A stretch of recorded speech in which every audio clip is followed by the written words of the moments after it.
noite, meus amigos. Estamos aqui de volta. Como sempre, começamos invocando a Santíssima Virgem Maria e o Santo Padre Pio de Pietrelcina, porque roguem a Deus que nenhuma injustiça se cometa nesse programa. Eu queria desde logo avisar vocês que assim que terminar este programa, vai começar um novo programa aí do Blog Talk Radio, feito aqui pela professora Margarita Noyes e a nossa amiga Mariana Discacciati, sobre homeschooling. No Brasil existem milhares de pessoas interessadas, famílias interessadas em homeschooling, e tem pouquíssimo acesso a informações qualificadas. Então essa aqui é uma grande chance.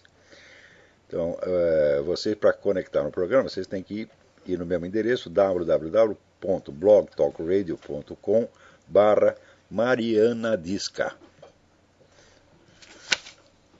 Muito bem. Essa semana chega aqui a notícia que saiu na Veja de que o Instituto Sangari acaba de divulgar um novo mapa da violência no Brasil, mostrando que o Brasil teve, no ano de 2010, 49.932 homicídios. Então, ótimo, estávamos na faixa de entre 40 e 50, agora já chegamos nos 50. Não é uma maravilha? Não se ouve no Congresso um único debate sobre isso. Houve-se debate sobre a urgente necessidade de proteger os gays contra piadinhas, mal olhado, né? E contra a pregação. Você sabe que se um padre ou pastor faz uma pregação dizendo que o homossexualismo é pecado, imediatamente morrem 15 ou 20 homossexuais pelo Brasil em função disso. E como todos nós sabemos, todos os assassinos de homossexuais, incluindo, né, os garotos de programa, que vão para a cama com os homossexuais, todos fazem isso por motivo religioso. Eles leem a Bíblia, em seguida vão lá, traçam um traveco e o matam, né? Porque chegaram a essa conclusão que deviam fazer isso lendo a Bíblia.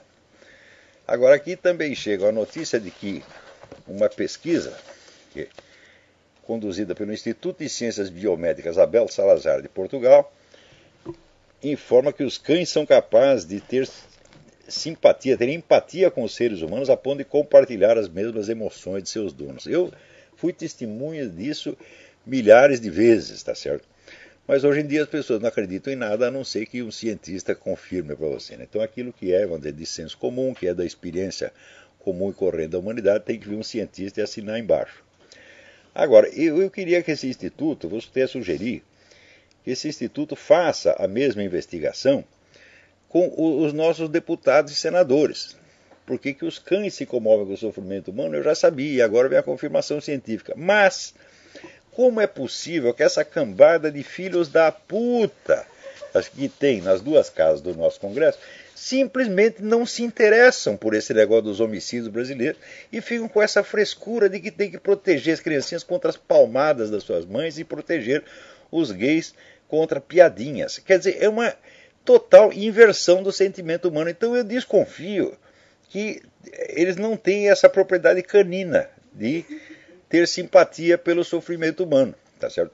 A não ser quando o sofrimento é fingido, porque note bem, por exemplo, esse negócio da PL 122, né, o que importa não é se você objetivamente ofendeu ou insultou alguém por ser homossexual, mas se o sujeito se sentiu insultado, tá certo? Então, aparentemente é a mesma coisa você pegar um gay e encher ele de porrada e você, né, do púlpito, citar uma sentença da Bíblia dizendo que o homossexualismo é pecado. Né? Inclusive, eu até num artigo que eu escrevi essa semana, não sei se já foi publicado, né, eu lembrei o caso de vários homossexuais ilustres, né, como Lúcio Cardoso, Cornélio Pena, Oscar Wilde, Julian Green, né, que, sendo homossexuais, eles mesmos diziam que aquilo era pecado, eles estavam conscientes de que era pecado, né? Isso quer dizer, se um homossexual diz isso, olha, acaba de cometer um pecado, ele está ofendendo todos os demais homossexuais e ele pode parar na cana por causa disso. Então, veja, o que configura o crime aí não é a objetividade do ato, não é o conteúdo substantivo do ato, mas o que o sujeito sentiu. Então, em primeiro lugar, o crime já não está na conduta, está na reação subjetiva da suposta vítima. Em segundo lugar, fica abolida a distinção entre a reação a um fato objetivo e uma reação puramente imaginária. Vocês veem, é isso que distingue o sentimento humano normal do sentimento histérico. O histérico não sente o que está acontecendo, sente aquilo que ele imagina. Então, isso quer dizer que, por exemplo, uma conduta ofensiva. Uma coisa é a conduta ser objetivamente ofensiva. Outra coisa é o sujeito imaginar que ela foi ofensiva. A lei abole essa distinção, portanto, igualando o sentimento normal, o sentimento saudável, o sentimento histérico. Mas por que eles fazem isso? Porque a histeria, quer dizer, o total deslocamento entre o sentimento e a situação objetiva, é a característica universal da militância esquerdista. Esse pessoal todo vive de emoções fingidas, mas não é aquele fingimento consciente, é um fingimento que se torna habitual e o indivíduo não percebe mais que aquilo é fingido, ele acha que está sendo 100% sincero.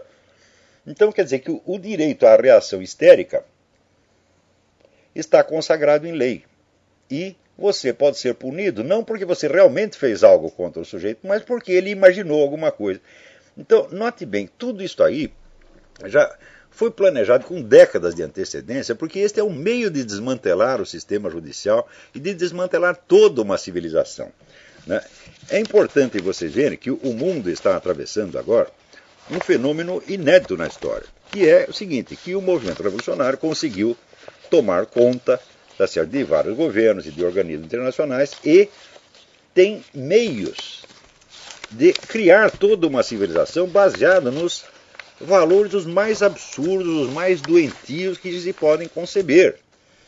Então, esse pessoal, por exemplo, que criou aqui o Defense Authorization Act, né, acaba de ser aprovado aí pelo Congresso americano. Esse Defense Authorization Act permite que o governo prenda e mantenha preso por tempo indefinido qualquer cidadão americano, por ordem do presidente. Mais ainda, permite que o governo mate um cidadão americano, sem explicação. Tá certo? Então isso significa o seguinte, que o direito universal do habeas corpus está aqui cancelado. Isso foi aprovado pelo Congresso americano, quer dizer, acaba de ser implantado na ditadura aqui e ninguém nem percebe. Por quê? A grande mídia simplesmente não noticia. Ou pelo menos não explica direito como é que essas coisas vão ser. Então, isso quer dizer, por exemplo, o pessoal estava... Veja como é essa turma. No tempo em que estavam prendendo terroristas estrangeiros que atuavam aqui no território americano, a esquerda inteira esbravejava que eles não podiam ser julgados em tribunais militares, que eles tinham que ser julgados em tribunais civis e ter todos os direitos de defesa que se concedem aos cidadãos americanos. Agora esse direito acaba de ser tomado dos cidadãos americanos pelas mesmas pessoas que se mobilizaram para dar esses direitos aos terroristas estrangeiros presos no território. Isso está acontecendo então diante dos nossos olhos e pouquíssimas pessoas percebem quais são as consequências reais. Então, você acha, por exemplo, que no Brasil, esta deputada não sei o que, Surita, essa que inventou a lei da palmada, que ela é capaz de avaliar as consequências civilizacionais disso? Você imagina, por exemplo, nas escolas no Brasil, já é muito perigoso você ser professor ou professora, porque os professores são frequentemente agredidos por seus alunos e não acontece nada para esses alunos, e o professor se reclama, ele ainda corre o risco de perder emprego. Não teve aquele caso do sujeito que tocou fogo no cabelo da professora, tempo atrás, já faz um ou 2 anos, né? E teve uma menina que correu para socorrer a professora. Muito bem, essa menina começou a ser perseguida pelo resto da classe e ela teve que sair da escola, porque não tinha mais ambiente. Agora, e o incendiário, o que aconteceu para ele? Absolutamente nada.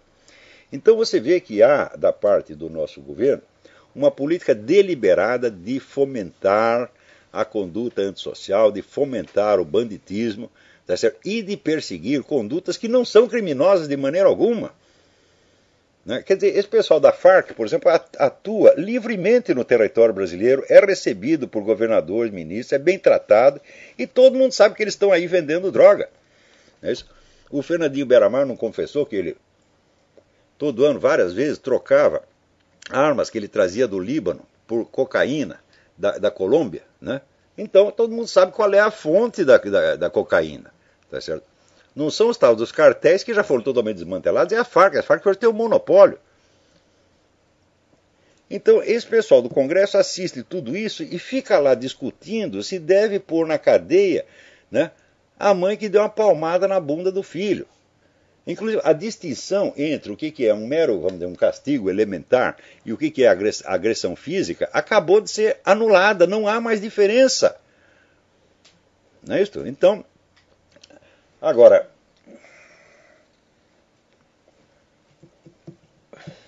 quais serão as consequências disso a longo prazo? Quer dizer que se a violência contra os professores já impera nas escolas, sob a proteção do governo, você imagina, não digo quando a lei entrar em vigor, mas, porque não basta a lei entrar em vigor, ela vai ter que ser divulgada. Então, em todas as escolas do Brasil, as crianças terão que ser informadas. Se o papai ou a mamãe, né, dá uma palmada em você, você tem que denunciar na delegacia.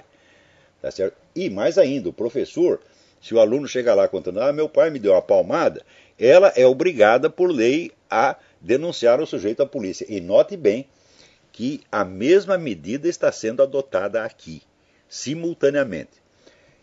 Meses atrás eu já disse para você, tudo quanto é lei que se implanta no Brasil vem pronta dos organismos internacionais, concebida em escritórios de engenharia social, dessa elite globalista, e vai tudo pronto para o Brasil e o pessoal diz amém. Então, quando se solta uma lei dessa no Brasil, você pode ter certeza que na mesma hora a mesma lei está sendo adotada na Espanha, nos Estados Unidos, na Alemanha, no raio que eu parta.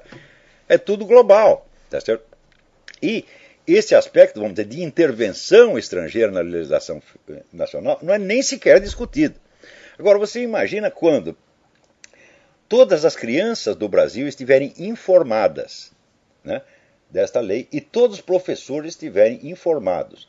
Você imagina a tempestade de denúncias que vai haver. Agora, ainda esta sem vergonha desta deputada tem a cara de pau de dizer que isso não vai interferir nada em processo de guarda das crianças.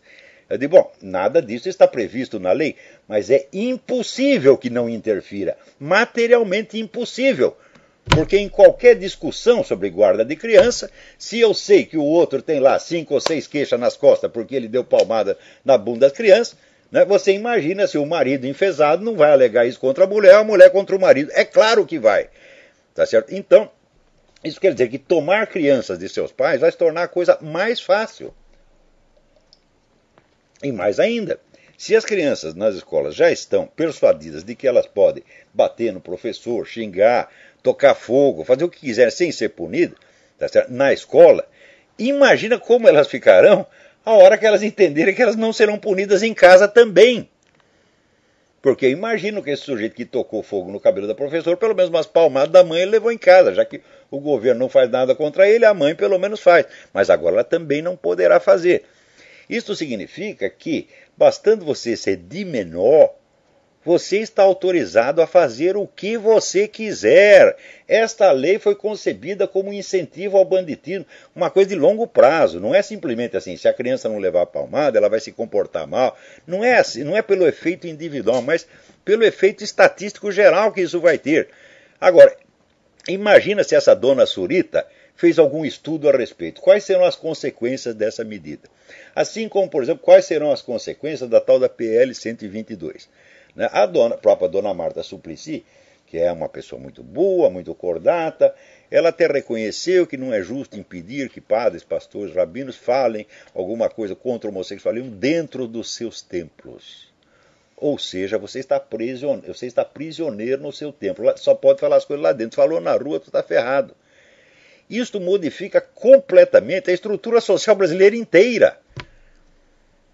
Tá certo? Porque no Brasil atualmente, legalmente, não há nenhum limite a que você diga o que quer que seja, em qualquer lugar que seja. Você pode expressar a sua opinião em qualquer lugar. A partir daí passa a haver um limite geográfico, como existia na antiga União Soviética e como existe hoje no Irã. No Irã a lei é essa, você quer pregar o cristianismo, você pode pregar dentro da sua igreja. Fez na rua, você vai preso. Tá certo? Na Coreia era até um pouco pior. Na Coreia, se você fosse visto com a Bíblia, você podia ser condenado à morte. Agora, tem gente, essa turma do PC do B, tá certo? Isso é um bando de filha da puta, tá certo? lá chorando porque morreu o tal do Kim Jong-il. Meu Deus do céu! Olha de que essa gente gosta, porra! Hã? Pois não tinha aquele jornal, A Hora do Povo, que mais de 10 anos atrás já soltou uma manchete: Stalin foi o maior democrata de todos os tempos, né? Eles gostam dessas coisas, meu Deus do céu. Então é claro que isso aí, quer dizer, é um apego mórbido. E isto é obviamente apologia do genocídio. Agora, ninguém toma medida judicial contra eles, né? Ninguém se mobiliza para botar essa gente na cadeia. Se você sair fazendo apologia do nazismo, tu vai pra cana. O comunismo matou 10 vezes mais gente e, no entanto, você pode continuar fazendo a apologia que quiser. Então, eu me lembro assim que, você vê, nos anos 50 teve o caso do famoso Viktor Kravchenko, né, que é um sujeito que ele era funcionário lá do governo, tinha todo aquele treinamento de agente da KGB, essa coisa toda. Ele fugiu para o Ocidente e denunciou que havia campos de concentração, que a situação na União Soviética era até pior do que na Alemanha nazista, e imediatamente toda a intelectualidade ocidental e toda a mídia esclarecida caiu de pau no cara. É isso? E ele disse: pois eu vou provar tudo. E trouxe 50 testemunhas, inclusive a neta do filósofo Martin Buber, né, Margaret Buber Neumann, que ela mesma tinha sido vítima. Ela esteve em campo de concentração comunista e depois foi trocada, né? Porque você vê, o Stalin tinha essa gentileza, ele trocava prisioneiros com Hitler, né? Ela sendo judia, né? Ela ficou um tempo no campo de concentração soviético e depois foi entregue para os nazistas e foi parar, eu não lembro mais em que campo alemão foi. E ela diz: olha, a mesma coisa, o que eu sofri num, sofri no outro. Tá certo? Só tem uma diferença, nos campos soviéticos tinha muito mais gente. Né? E em matéria de vítimas, hoje se sabe que a quantidade de vítimas civis do governo soviético não é só stalinismo, não é só no tempo do Stalin, foi antes do Stalin, depois do Stalin também é a mesma coisa. Está entre 60 e 70 milhões, não tem nada de 20. O pessoal dizia 20 milhões, não. Vê lá, né, na página do professor R.J. Rummel, com a estatística atualizada, e vocês vão saber. Agora, quando ele fala isso, sempre aparece, né, alguma Dona Maria Vitória Benevides, algum Caio Navarro de Toledo, dizendo: não, você está fazendo estatística macabra. Eu digo: meu filho, a estatística não é macabra. Macabra é o que vocês fizeram, porra. Quer dizer, você somar o número de crimes parece que é pior do que você cometer os crimes. Né?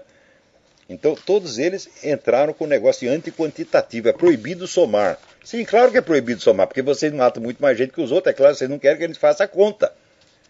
Então é por isso que eu digo: olha, o Instituto Abel Salazar, por favor, faça urgentemente, né, este estudo para verificar se deputados e senadores são capazes de ter empatia com seres humanos. Né? Porque é duvidoso, a gente sabe que o cachorro tem. Né? O cachorro você tem, sei lá, tem uma briga doméstica, né? O dono e a dona brigam, então o cachorro fica triste. Né? E outra coisa, essa taxa de homicídio no Brasil tornou o Brasil mais perigoso do que o Afeganistão. Isso quer dizer, o nosso filho aqui é Marine, né? A minha mulher vive com medo que mande ele para o Afeganistão. Eu falei: não, tudo bem, contanto que não mande para o Rio de Janeiro, para a Bahia, tá tudo bem. Né? É muito mais perigoso nesse lugar do que no Afeganistão. É uma questão de, como é que se diz, de fazer as contas. Agora, por outro lado, você vê, também chega aqui uma outra estatística. Quais são os estados que produzem e quais são os estados que consomem no Brasil? Então você veja, o Maranhão produz menos 7.944.928.545 reais e 40 centavos. Menos. Quer dizer que o Maranhão recebe isso de fora. Né? E assim vai, todo mundo devendo. Né? Então, embaixo, vamos dizer, quantos não estão no vermelho? 1, 2, 3, 4, 5, 6, 7, 8 estados não estão no vermelho. Dos quais 2, né, que são o Brasil, o São Paulo e o Rio de Janeiro. São Paulo produz 181.414.113.886 reais e 9 centavos. O Rio de Janeiro produz menos da metade disso, mas é o segundo maior, com 85 bilhões 959 mil 959 milhões 238.712 reais e 76 centavos. Então isso quer dizer que esses dois estados estão alimentando o Brasil. Você entende por quê? Que esse pessoal gosta de criar novos estados, né, para criar um monte de funcionário público e a gente tem que pagar para os filhos das putas? Então é isso, pô, né? Então aqui, os estados que produzem é São Paulo, Rio de Janeiro, Rio Grande do Sul, Paraná, Minas Gerais, Santa Catarina e Espírito Santo. E, por incrível que pareça, o Amazonas. Então, esses estados alimentam os outros. Então, o cara, você vê aquele movimento, o Sul é meu país, queria separar. Fala, não, vamos separar e vai sobrar dinheiro. Fala, claro que vai. Mas o que nós vamos fazer com o Amazonas, pô? Né? Se separa, daí o Amazonas, que é o único que trabalha, vai ter que sustentar essa gente toda. É Maranhão, Bahia, Pará, Ceará, Paraíba, Piauí, Alagoas, Pernambuco. Os amazonenses estão ferrados, porra. Peraí, tem alguém na linha. Alô, quem é? Alô, Olavo? Sim. Oi, aqui é o Otílio Marinho de Lages. Tudo bem? Tudo. Eu li na internet que você foi astrólogo. Eu queria que você comentasse assim, como é que foi seu contato com a astrologia nesse quesito em geral. Bom, eu posso te explicar até isso outro dia, mas essa é uma longa história. Aliás, já publiquei vários artigos contando isso aí, fazendo uma espécie de acerto de contas, né? Quer dizer, eu promovi lá uma pesquisa sobre astrologia há muitos anos e levei até um certo ponto.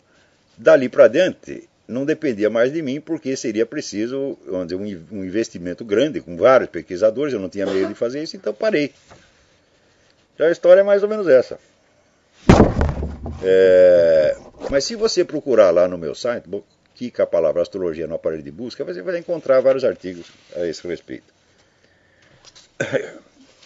Mas o assunto está meio fora, quer dizer, o que a biografia, a história da minha porca vida tem de importância numa hora que a gente está discutindo essas coisas aqui. Estamos matando 50 mil brasileiros, né?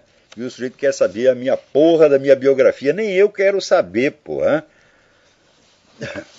Agora, olha aqui, biografia interessante, não é a minha, é do seu Lula. Né? O Lula, aqui, saiu na revista Forbes, né? Diz que a fortuna pessoal do seu Luiz Inácio Lula da Silva é estimada pela Forbes em 2 bilhões de dólares. E tem mais o dinheiro do filho dele. Como é que acontece isso? Você lembra? No tempo dos milicos, os milicos saíram de lá devendo dinheiro, porra. Então, eu me lembro do ministro Mário Andreasa, que todo mundo na esquerda falava que ele metia a mão, etc, etc. E a gente acreditava naquela porra. Eu sei que quando o homem morreu, a família não tinha dinheiro para enterrar. Tiveram que fazer a coleta entre os amigos para enterrar o homem. Então, quando você vai lá ver o patrimônio que os presidentes militares tinham quando entraram e quando saíram, o patrimônio ou ficou igual ou diminuiu, em todos os casos. Peraí, tem mais alguém na linha. Alô?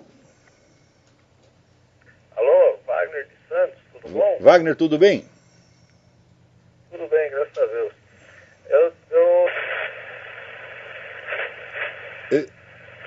Pifou a ligação. Então, diz que o Lula, ele quer usar esse dinheiro para ele comprar uma rede de televisão.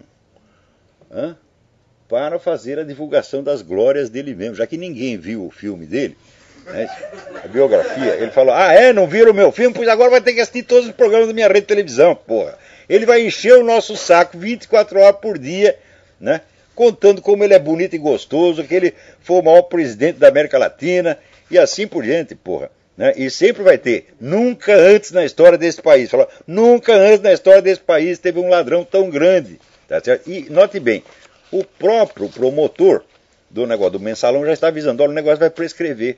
Mas não precisa nem avisar, o Lula mesmo disse, porra. Não tem problema nenhum, eles vão demorar tanto tempo para investigar essa porra que o processo vai prescrever. Então, é nisso que qualquer bandido aposta, e é nisso que o Lula também apostou. Agora, Enquanto isso, o homem continua com alto nível de popularidade, que ele transferiu um pouquinho para a dona Dilma, né? Então significa o seguinte, olha, aquele negócio que o Pelé disse antigamente, o brasileiro não sabe votar, é a coisa mais certa do mundo. Porque, note bem, o sujeito só pode votar com base nas informações que recebe. Tá certo? Se as informações são filtradas, então acontece isso. Agora, filtrar não quer dizer que não sai em jornal, meu filho. Porque quantos brasileiros leem jornal? Olha, é bom vocês saberem que a circulação dos jornais brasileiros hoje é a mesma dos anos 50, em alguns casos é até menor. Então isso significa o seguinte, o número de analfabetos diminuiu muito, oficialmente analfabeto, diminuiu muito. Crianças sem escola praticamente não tem mais. A população quadruplicou. E os jornais continuam vendendo a mesma coisa que vendiam 61 anos atrás. Isso é gravíssimo, gente. Então isso quer dizer que o único canal de informação que tem no Brasil chama-se Rede Globo. Tá certo? E a Rede Globo, foi a Rede Globo que fez o PT. A Rede Globo que fez o MST. É a Rede Globo hoje que está fazendo esse negócio da PL 122. Porque note bem, antes da lei ser aprovada, a Rede Globo já está divulgando, tá certo, que você incomodar um homossexual, falar mal do homossexualismo, ser contra o homossexualismo é crime e você vai ser preso. Esta é uma das técnicas mais universalmente disseminadas do movimento revolucionário. Quer dizer, quando você tem uma proposta de lei, você age como se a lei já estivesse em vigor. E você já começa a aplicar a lei antes de existir. E eles estão fazendo isso dentro da sua cara. Agora, é o tal negócio. O brasileiro tem o direito de não ser punido por uma lei que não existe. Esse é um direito constitucional elementar, mas esse direito acaba de ser revogado pela Rede Globo. Então o que você tem que dizer para a Rede Globo é o seguinte, olha, eu tenho todo o direito de falar o que eu queira contra o homossexualismo. Vocês podem me tomar esse direito amanhã, tá certo? Não porque isso seja certo, mas porque vocês têm o poder de fazer, tá certo? Mas por enquanto, eu ainda posso falar sim, pode falar o que quiser. Agora, tá aí, e a porra das nossas Forças Armadas? Não é a sua obrigação manter a Constituição? Esse pessoal já pisou na Constituição 1000 vezes. E vocês ficam lá, sabe o que vocês querem? Vocês querem condecoração, porra. Vocês querem ou dar condecoração para eles ou receber. Tem um general dele levando beijinho da Dilma. Então que coisa mais feia, porra. Vocês não têm vergonha, não? Hã? Então, agora aqui eu recebi um negócio. Eu não posso dizer o nome do remetente por enquanto, né? Mas ele vai saber que eu estou falando dele. Olha aqui.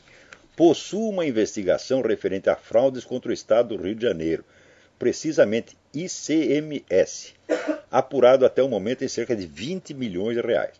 Sou policial civil e a investigação que iniciei me foi tirada pela corregedoria uma semana após iniciá-la.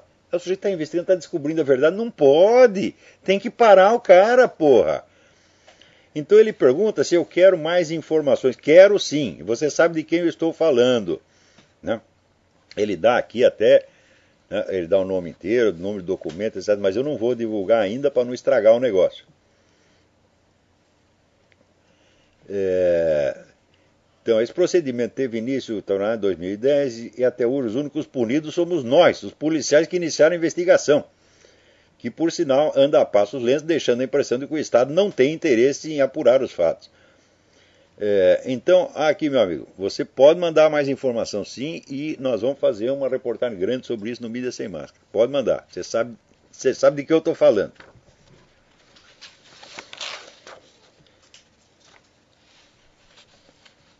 Alô, quem é? Tem mais alguém na linha aí? Olavo? Sim. Aqui é o Gustavo de Avaré, tudo bem? Gustavo, tudo bem? Tudo bem. Olavo, eu queria que o senhor falasse rapidamente sobre o movimento integralista. Você quer dizer o movimento integralista tal como ele existiu na época? Foi uma coisa absolutamente insignificante, né?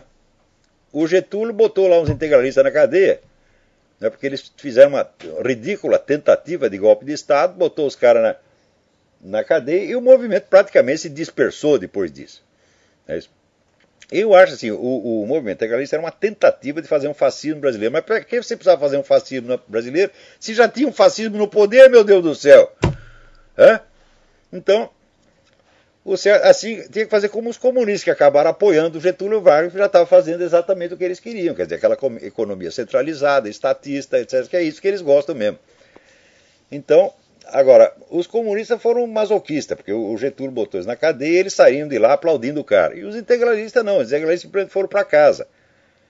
Agora, todos esses movimentos... Aliás, acabo de escrever um artigo sobre isso, eu não sei se já saiu no Diário do Comércio, mostrando o seguinte: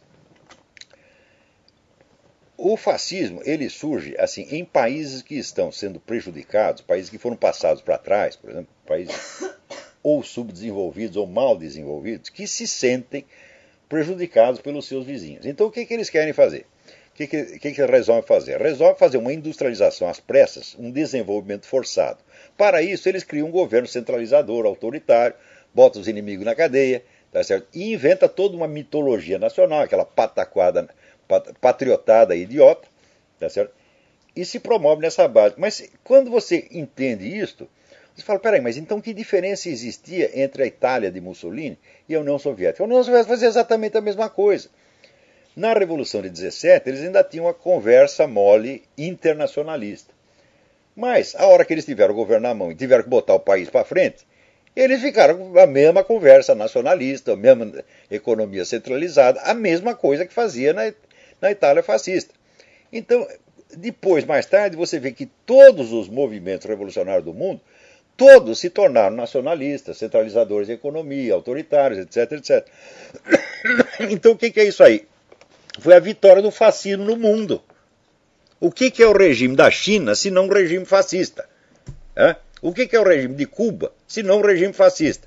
Ou seja, a diferença entre socialismo e fascismo só existe no plano da verborreia. Às vezes, quer dizer que às vezes o discurso socialista é um pouco diferente, mas em substância é exatamente a mesma coisa. Então, também tem uma pequena outra diferença na área econômica. É que o socialismo, onde idealmente, em teoria, ele visa chegar ao Estado comunista, isso é, a total abolição da propriedade privada dos meios de produção. Acontece que desde a década de 20 os comunistas já sabem que isso é impossível. Então o que eles fazem? Eles dominam a economia, mas reservam uma parte para a iniciativa privada. O que é isso? Isso é a economia fascista. A economia fascista ela não estatiza todos os meios de produção, ela deixa uma parte na mão do empresariado. Para quê? Para ter um bode expiatório, você está entendendo? Se tudo dá certo, é mérito do governo, é o Duce, é o Führer, etc, etc. Se deu errado, é culpa da porra do empresário. Agora, se o governo pega tudo na mão dele, então ele passa a ser o único culpado, então não é vantagem. Todo mundo já percebeu isso desde a década de 20 e 30. Então significa o seguinte, que toda a diferença entre fascismo e socialismo já foi paspica faz muito tempo, meu Deus do céu. Então, o que houve no mundo foi o triunfo total do fascismo. Então esse pessoal fala do fascismo, fala contra o fascismo, da boca para fora, porque eles estão fazendo a mesma coisa. E o Brasil, se você quer saber, o brasileiro adora um fascismo. O político popular da história não foi Getúlio Vargas. E agora, o próprio Lula não dizia que o modelo dele é Getúlio Vargas. Qual é o sistema brasileiro? Não é um sistema comunista. Por quê? Porque ainda existe a propriedade privada dos meios de produção. Mas essa propriedade privada está tão regulamentada, tão fiscalizada, que ela está exatamente de joelhos perante o governo. Todo empresário brasileiro, a maior ocupação dele é puxar saco de ministro, puxar saco de presidente, senão ele sabe que está ferrado. Então, o que é isso aí, minha gente? É economia fascista, porra. Então, outra característica que o pessoal atribui ao fascismo é o culto do líder. Fala, mas em Cuba não tem culto do líder? No Brasil não tem culto do líder? Na Coreia não tem culto do líder? Tá certo? Então, é a mesma coisa, porra. Então, quer dizer, socialismo nunca existiu. No mundo só tem duas alternativas, só tem dois caminhos. Ou é a democracia capitalista ou é o fascismo. Vocês escolham, porra. Agora, no Brasil parece que já escolheram. Tá certo? Então tá assim, o brasileiro não pode ver uma piroca de aço que ele senta em cima. Essa que é a verdade. É o lema nacional. Coma-me. Então tá aí, 50 mil homicídios, as escolas completamente destruídas, os nossos alunos tirando os últimos lugares nos testes internacionais, o pessoal ficando cada vez mais burro, todas as pessoas qualificadas vão embora do Brasil, não tem mais mão de obra. É que isso aí não sai na mídia, não sai na grande mídia, ou quando sai, sai muito discretamente. Mas se você lê, por exemplo, a imprensa técnica, você vai ver que as firmas estão desesperadas porque não tem mais mão de obra qualificada no nível técnico. Você tem que mandar vir cara do exterior, tá certo? Que custa muito caro, porra. Quer dizer, o que porra é essa? Quer dizer, o Brasil agora está se dando ao luxo de importar técnicos. Hã? Agora, que sujeito vai sair aqui dos Estados Unidos, ou da Alemanha, ou da Zâmbia, vai trabalhar no Brasil e aceitar um salário de, sei lá, menos de 10 mil dólares por mês? Ninguém vai fazer isso nunca na vida. Agora está aqui, também o pessoal fala o negócio da violência contra os homossexuais. Olha, que eu saiba, tem aproximadamente 100 casos de homossexuais mortos por ano. Né? A maior parte deles por garotos de programa, que imagina se eles são... Os sujeitos, todos eles são héteros, né? Eles estão lá, eles estão comendo os outros assim, forçado, né? Eu não sei como é esse negócio, porque eu sei o seguinte, que uma mulher pode facilmente transar contra gosto, mas um homem é meio difícil, né? Pela minha experiência, olha, quando teve alguma senhora que tentou me forçar a executá-la, né, eu não consegui, porra. Né? Quer dizer, tem certas coisas que só se levantam, né, de boa vontade. De má vontade não pode ser. Então, pô, o sujeito trabalhar nisso, ele está comendo, né, aqueles homens peludos, feio, careca, né? Todo dia, todo dia. E você vai dizer que ele não gosta, que ele faz a contragosto, mas quantos comprimidos de Viagra ele tem que tomar? Hã? Então, quer dizer, como é que vai dizer que esses caras são heterossexuais? Então, casos de homossexuais que matam outros homossexuais são então imputados ao resto da sociedade. E são imputados até o pastor protestante que está lendo versículo da Bíblia dizendo que o homossexualismo é pecado, porra. Hã?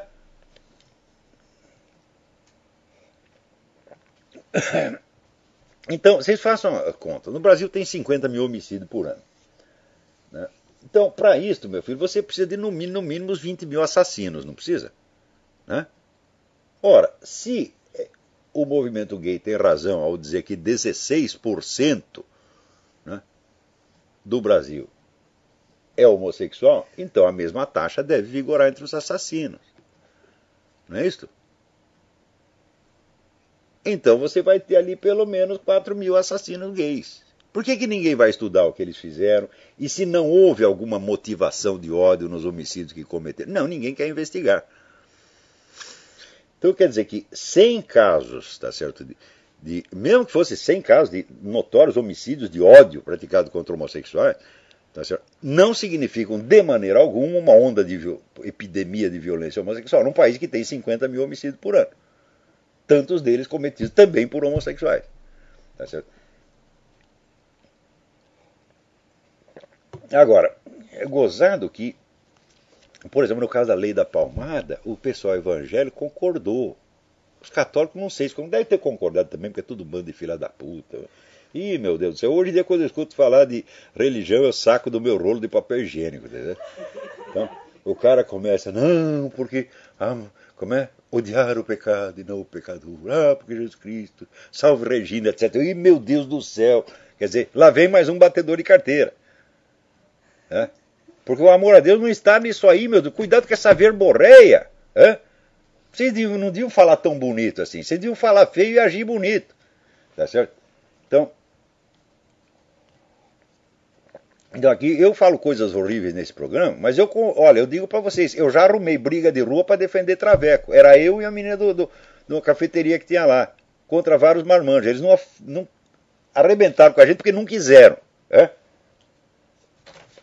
Então, a gente teria apanhado para danar. Mas esse pessoal fica falando tão bonito, eles nunca falam um palavrão. Quando ouvem um palavrão, eles têm infarto, coitadinhos, né? São alminhas tão puras. Mas quando você vai ver, eles vão lá e votam a favor de um negócio como essa lei da palmada. Então eu quero te perguntar, quanto vocês receberam, seus filhos das putas, para fazer um negócio desse? É isso? E...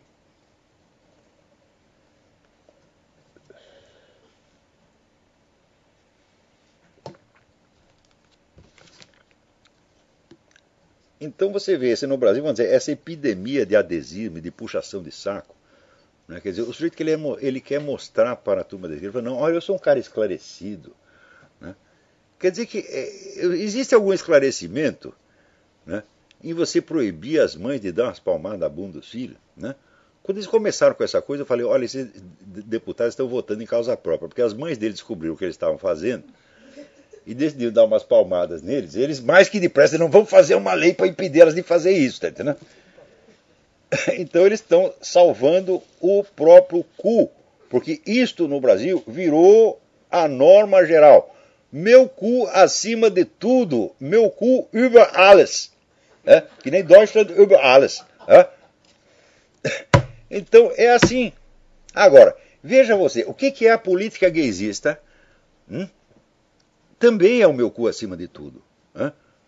Porque o seu desejo sexual é colocado acima da religião, acima da moral, acima do interesse nacional, acima da sociedade inteira. Quer dizer, o que é isso? Imagine se eu sou capaz de fazer uma lei para favorecer os meus desejos sexuais.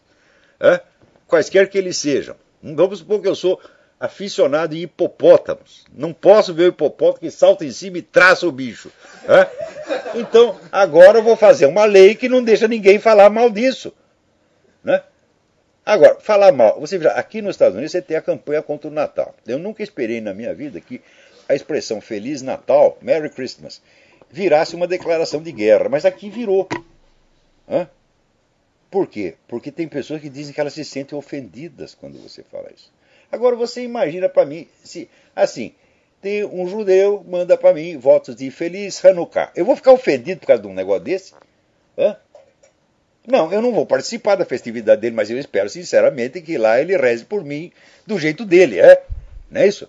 Então, ou um muçulmano, Feliz Ramadã. Você não precisa participar do Ramadã? Bom, você vai fazer o Ramadã? Tá bom, então aproveita, reza por mim. Quem sabe, você sendo muçulmano, Deus se ouve mais do que um cristão. O cristão filho da puta, o muçulmano vai lá, reza por ele, e o cara se salva por causa da oração do muçulmano. É perfeitamente possível, sim. Ninguém pode negar essa possibilidade. Então, tudo o que eu quero é que os meus amigos que pertencem a outra religião, meus amigos até meus inimigos, vocês orem por mim, do seu jeito. Eu rezo por vocês do meu modo, espero também que funcione.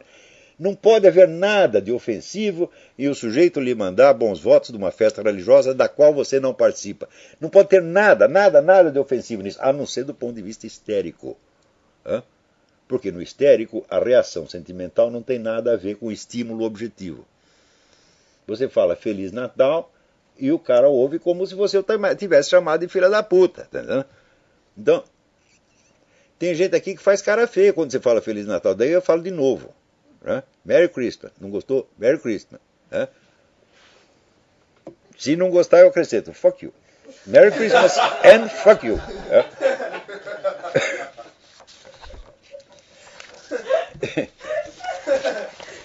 É isso mesmo. Então, agora, aqui, vocês viram, tem o negócio daquele diplomata venezuelano lá em Miami, que está ligado ao esquema de contrabando de armas do Irã para o Chaves montar a tropa de ocupação dele. Naquele aí, vamos dizer, o que ele está comprando de armas já ultrapassou tudo que a Venezuela possa precisar em matéria de defesa nos próximos 100 anos. Gastando dinheiro a rodo. Enquanto isso, o povo está na miséria. Quer dizer, a economia venezuelana está indo para as cucuias. Mas a economia das Forças Armadas está indo muito bem. Então aqui descobriram isso aí. E quem denunciou isso aí foi, entre outros, aqui o nosso amigo John Haskins, um membro do Inter-American Institute. Né? Então, para não dizer que nós não estamos fazendo nada, de vez em quando a gente descobre alguma coisa. Enquanto isso, 2 generais que estavam na cadeia na Colômbia acabam de ser libertados sob falsas acusações e tiveram que enfrentar processo, ficaram presos um tempão. Sempre aquelas acusações, vamos dizer, de desaparecidos, essa coisa toda, né? Agora só falta o Coronel Plaças, que ainda está lá, depois que a única testemunha que havia contra o cara, o sujeito chegou lá e disse, esse testemunho não é meu, essa assinatura não é minha, eu não sei nem quem é, eu nunca vi esse Coronel Plaças mais gordo na minha vida. Depois disso, o cara ainda está preso. Como é possível um treco desse?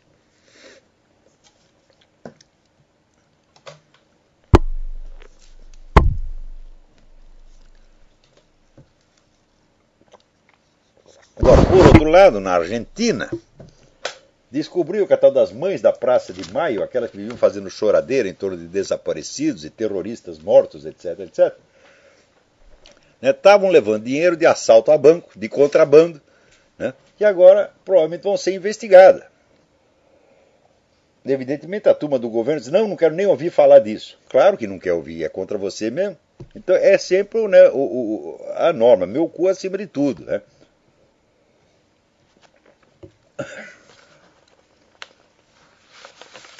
Agora aqui, você veja, outro dia, eu um debate na internet, tinha lá um cara conservador discutindo com o comunista, né? E daí o conservador disse assim para o comunista, você não sabe nada, você precisa ler lá a página do Ron Paul, para você ver o que é um conservador inteligente. Olha, eu digo, mas com esse conservador, para que precisa de comunista, meu Deus do céu?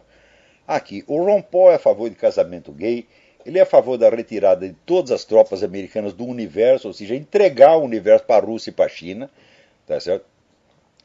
E agora ele inventou que esse cara, esse Bradley Manning, quer dizer, o cara que entregou documentos secretos para o Wikileaks, colocando milhares de soldados americanos em risco, o Ron Paul acha que o cara é um herói.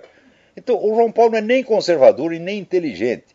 Você sabe aonde que o Ron Paul é promovido? Na TV estatal russa, o tempo todo. Quer dizer, o Ron Paul é o candidato do Putin. Agora, só porque ele tem a ideia de uma boa política econômica, né, nós vamos votar nele. Uma boa política econômica tinha o Lula, meu Deus do céu. É uma das melhores que já teve no Brasil. Por quê? Porque ele pegou a receita do Banco Mundial e fez tudo. Ó, você faz assim, você paga a dívida, faz mais isso, mais isso, mais isso, faz as contas direitinho. E o Lula, né, mandou lá os seus assessores, que ele não vai fazer conta, ele não sabe somar 2 mais 2, tá certo? Então mandou alguém fazer, faz as contas direitinho, que nem o Banco Mundial mandou. Fizeram, deu certo, evidentemente, né? Economia não é um grande segredo. Economia consiste em você gastar menos do que você ganha, ponto final. É isso? Agora, o Obama não sabe disso, né?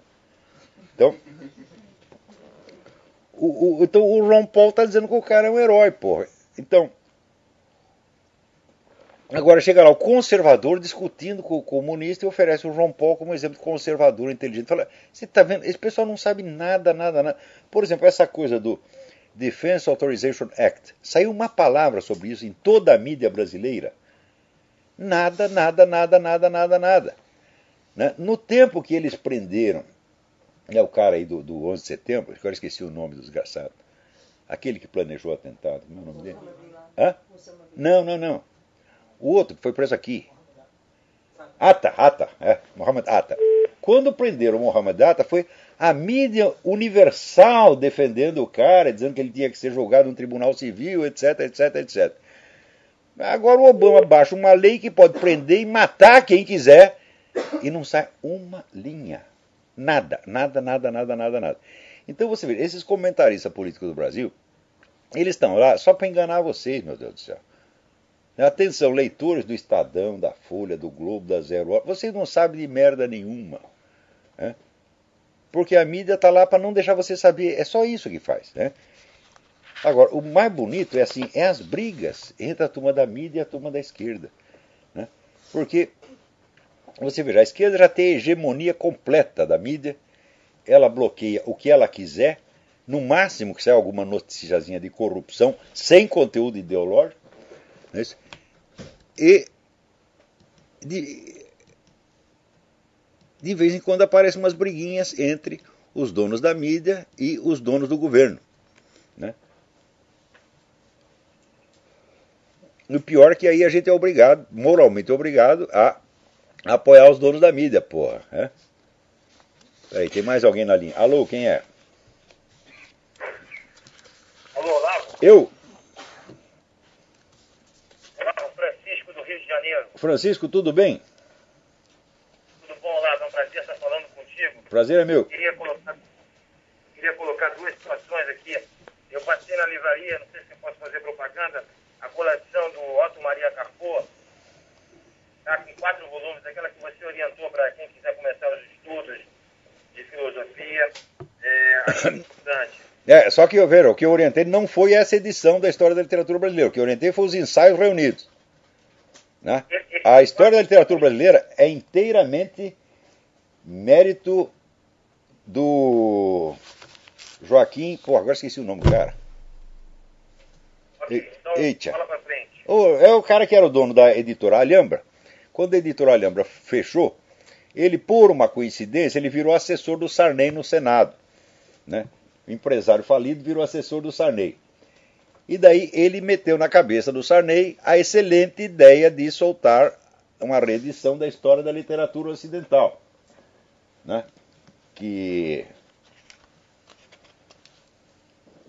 Mas essa não tem valor nenhum? Não, tem excelente. Não, é uma obra-prima. É a melhor história da literatura que existe no mundo. Né? Não, mas esse box com 4 volumes, desconsidero ele? Não, a edição está excelente. É um livro importantíssimo, é a melhor história da literatura que tem no mundo.